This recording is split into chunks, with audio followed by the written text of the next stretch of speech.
Some time ago, I made the bit and blade bridge for setting the height of router bits and table saw blades, etc. Very easy to use. You just pop it over your bit or blade and raise the height to the required depths of cut, like so. Now, a lot of people in the US have been requesting an Imperial version. Now, in order to go Imperial, I couldn't just put in fractions. They wouldn't have fitted nicely like the whole numbers do here. For example, 1/16 takes up 4 character spaces, whereas 16 or 20 only takes up 2. So I've gone ahead and I've made one in 16ths. So here we go. We've got everything from 1/16 up to 16/16 or an inch. This is the slender, elegant version.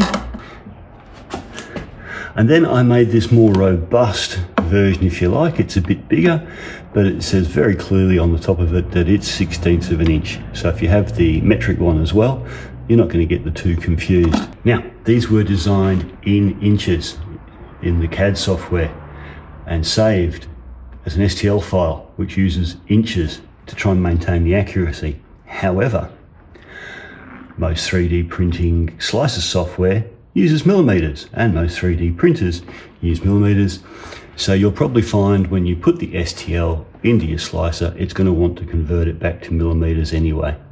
Do this, it's the only way you're going to get it to print, but just rest assured that this was designed to exact 1/16. So if you get any slight errors, it's probably rounding in your slicer software. That said, I tried Prusa Slicer and Bamboo Studio, and both of them have come out very accurately after the conversion. I'll make these available for download on printables. Follow the link in the description below.